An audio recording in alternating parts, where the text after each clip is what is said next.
আনিসুর রহমান আশরাফী সাহেব হাফিজাহুল্লাহ, যার অনেক আলোচনা অনলাইনে আমার শোনার সুযোগ হয়, সৌভাগ্য হয়, মাশাআল্লাহ হযরত আছেন এবং আলোচনা পেশ করবেন। আমরা ইনশাআল্লাহ এখন সম্মাননা দিচ্ছি। আনিসুর রহমান আশরাফী সাহেব, এই হুজুরের বয়ান আমি মাঝে মাঝে শুনি। আনিসুর রহমান সাহেবের কথা কয় সব গিয়ে একদম কলিজায় লাগে, সব কথা কলিজায় লাগে। একটা বয়ান করছে, কতবার যে এই বয়ানটা আমি শুনছি জানেন না। ওই যে একটা বয়ান আছে দেখবেন যে তুমি আজকে কার জন্য কি করলা, বড় বড় বিল্ডিং করলা, পাইলিং করলা, তুমি মরে যাইবা, সব শেষ। এটা জানেন না, এত হিট করছে এই বয়ান, দিলে হিট করে। কি কইল উনি বলতেছে যে আমার বাবা নাই, দাদা নাই, দাদি নাই, কেউ নাই, কিচ্ছু নাই, মিয়া আমিও থাকবো না।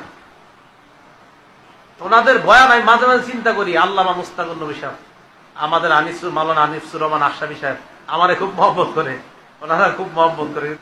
হুজুর আনিসুর রহমান আশরাফী সাহেব দেখবেন কোন সুর সার কিচ্ছু নাই, কথা গিয়া সুর লাগে দিলে, একদম হিট করে। কি আজীব আমলি মানুষ তো যা কয় তাই ভালো লাগে। আমলি মানুষ দেখবেন যা কইব এটাই ভালো লাগে। আপনারা যদি একটা থাবরও দেয় আমলি মানুষ, জি হুজুর মারেন আমারে মারেন, তাও ভালো লাগবে। যাই হোক, আমলি মানুষদের কাছে বেশি বেশি যাবেন, যারা আমল করে তাদের কাছে খুব বেশি যাবেন। দুনিয়া বড় স্বার্থপর, দুনিয়া কাউরে জায়গা দেয় না, দুনিয়া কাউরে জায়গা দেয়। এত মজবুত পাইলিং করে যেই বিল্ডিং বানাইলাম, দুনিয়া তারে থাকতে দেয় না। যা বেটা যা, যা তুই লাথি দিয়া বাড়ি যা, কবরে যা, কবরে যা। দুনিয়া কাউরে থাকতে দেয় না। দুনিয়া কত ক্ষমতা ধরকে মাটির নিচে ফেলায় দিছে, দুনিয়া কত সম্পদ আলাকে মাটির নিচে ফেলে দিছে, দুনিয়া কত সুন্দরী নারীকে মাটির নিচে ফেলায় দিছে, মাটির সাথে রেজা রেজা করে ফেলছে। আজ আর চেহারা নাই, আজ আর রূপ নাই, আজ আর যৌবন নাই, আজ আর ক্ষমতা নাই। এমন বাদশা ছিল পৃথিবীতে যার হাতের আঙ্গুলের ইশারায় মানুষের গর্দান উড়াইয়া দিত, যার হাতের ইশারায় উঠত মানুষ, বসত মানুষ। আজ বাদশারা নাই, আজ সম্পদওয়ালারা নাই, আজ মালওয়ালারা নাই। দুনিয়া কাউরে থাকতে দেয় না, কাউরে না দোস্ত, কাউরে দেয় না। দুনিয়া দাদারে আমার থাকতে দেয় নাই। আমার দাদারে আমি দেখছি, আজ আমার দাদা নাই। আমার নানারে আমি দেখছি, আমার নানা নাই। আমার দাদিরে আমি দেখছি, আমার দাদি নাই। আমার নানিরে আমি দেখছি, আমার নানি নাই। আমার বাবারে আমি দেখছি, 14 লক্ষ টাকা বাবার পেনশনের আমি সব ডাক্তারের পিছনে খরচ করে ফেলছি, বাড়ির ফসলের জমি বিক্রি করে ফেলছি। আমার বাপ যেন না মরে বারবার বারে হসপিটালে নিছি, কিন্তু দুনিয়া আমার বাপকে থাকতে দেয় না। আমার বাপ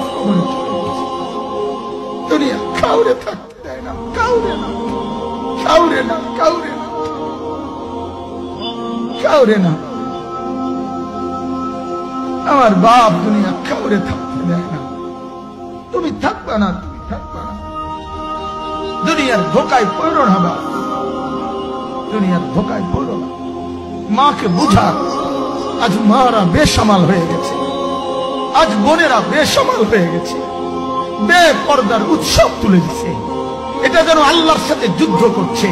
আল্লাহ করোনা না, তুমি আরো কিছু দাও, আমরা বেপরদিকে ছাড়বো না। যুবক ছেলেগুলো যেন বলতেছে, আল্লাহ তুমি করোনা দেওয়ার যাই দাও, অশ্লীল ছবি দেখা, ফেসবুকে নর্তকী দেখা, আমরা ছাড়বো না। দেখি তুমি কি করতে পারো, তুমি যা করার করো। দোকানদার ব্যবসায়ীরা হারামের লেনদেন করা বন্ধ করছে না, সুদখোর সুদ ছাড়ছে না, ঘুষখোর ঘুষ ছাড়ছে না, নাফরমান আর জিনাকার ব্যভিচারী এরা কেউ কিছু ছাড়ছে না। বেহায়ার বেপর্দা নারী তার অশ্লীলতার বেহায়াপনা ছাড়ছে না। মুসলমান তার ঘরে টেলিভিশনের নর্তকীর আওয়াজ তো বন্ধ করছে না।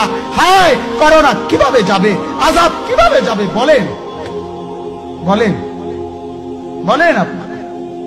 আমার বাপ ফেরাউনের উপরে তো আযাব এতদিন ছিল না, নমরুদের উপরে আযাব এতদিন ছিল না, সাদ্দাদের উপরে আযাব এতদিন ছিল না, কারুনের উপরে আযাব এতদিন ছিল না, লূত আলাইহিস সালামের কওমের উপরে আযাব এতদিন ছিল না, হুদ আলাইহিস সালামের কওমের উপরে আযাব এতদিন ছিল না, নূহ আলাইহিস সালামের কওমের উপরে এতদিন আযাব ছিল না।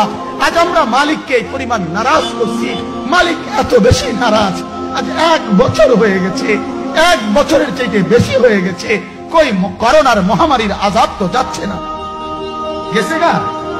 মানে আমাদের লক্ষ লক্ষ বাচ্চার পড়ালেখা বন্ধ, এরা নষ্ট হওয়ার চূড়ান্ত পর্যায়ে পৌঁছে গেছে। মোবাইল এদেরকে শেষ করে দিছে, লক্ষ লক্ষ ছেলে। গতকালকে এক মা আমার আত্মীয় ফোন দিয়া বলতেছে, সকাল 10টায় বাচ্চাটা ঘর থেকে মোবাইল লইয়া বাইর হইছে, রাতের 10টায় মা তারে ফোন দিয়া বলছে, বাপ ঘরে আসতি না, ভাত খাইতি না।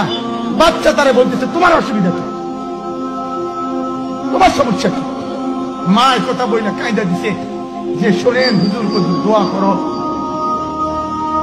এক বাচ্চা, এক ছেলে, সে যদি তার মাকেই কথা বলতে পারে, তার মানে গুনাহ তারে এত মজা দিয়া দিছে, ফেসবুক তারে এত মজা দিয়া দিছে, ইউটিউব তারে এত মজা দিয়া দিছে, নর্তকী তারে এত মজা দিয়া দিছে, গুনার দৃশ্য তারে এত মজা দিয়া দিছে, সে মাকে ধমক দিচ্ছে।